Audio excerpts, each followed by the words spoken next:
Hi అండి, welcome to Padma home foods. నేను మీ పద్మ. మరి ఈ వేసవి కాలంలో జ్యూసెస్ అయితే తరచుగా మనం తాగుతూ ఉంటాం కదా.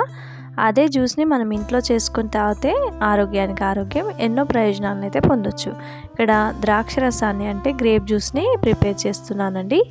ఈ గ్రేప్ జ్యూస్ని ప్రిపేర్ చేయడానికి ఒక పావు కేజీ గ్రేప్స్ని తీసుకొని సాల్ట్ వాటర్లో ఒక అరగంట పాటు నానబెట్టుకొని పక్కన పెట్టుకోండి. ఇలా నానబెట్టుకోవడం వల్ల చాలా ప్రయోజనాలు అయితే ఉన్నాయండి.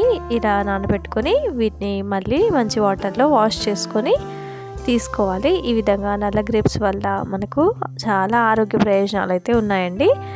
ఇప్పుడు ఒక మిక్సీ జార్ తీసుకుని అందులోకి మనం వాష్ చేసి పెట్టుకున్న నల్ల ద్రాక్షని వేసుకోండి. తర్వాత ఒక పావు కప్పు వరకు షుగర్ని వేసుకోండి. తర్వాత కొన్ని ఐస్ క్యూబ్స్ని కూడా యాడ్ చేసుకొని ఒక హాఫ్ గ్లాస్ వాటర్ని వేసుకోండి. ఇప్పుడు ఈ గ్రేప్ జ్యూస్ని మనం బ్లెండ్ చేసుకోవాలి. నల్ల ద్రాక్ష తినడం వల్ల ఎన్నో ఆరోగ్య ప్రయోజనాలు ఉన్నాయండి.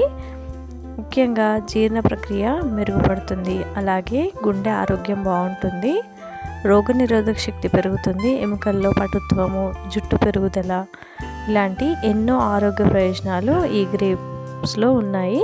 కాబట్టి అప్పుడప్పుడు గ్రేప్స్ని తింటూ ఇలా జ్యూస్ చేసుకొని తాగితే చాలా బాగుంటుందండి. ఈ విధంగా గ్రేప్ జ్యూస్ని గ్రైండ్ చేసుకున్న తర్వాత గ్లాసెస్ పెట్టుకొని గ్లాస్ అవుట్ చేసుకున్నామంటే చల్లని గ్రేప్ జ్యూస్ రెడీ అయిపోతుంది. ఈ విధంగా గ్లాసులలోకి వేసుకోవాలి.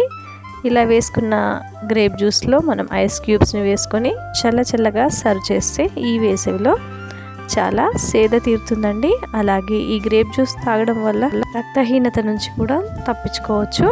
మరి ఈ చల్లని గ్రేప్ జ్యూస్ని ప్రతి ఒక్కరూ ఈ సమ్మర్లో తాగండి, హెల్తీగా ఉండండి. మరి ఈ వీడియో నచ్చినట్లయితే తప్పకుండా లైక్ చేయండి, షేర్ చేయండి, నా ఛానల్ని సబ్స్క్రైబ్ చేసుకొని పక్కనే ఉన్న నా బెల్ ఐకాన్ని యాక్టివేట్లో పెట్టుకున్నట్టయితే నేను ఏ వీడియో అప్లోడ్ చేసినా మీకు నోటిఫికేషన్లో వస్తుంది. Thanks for watching.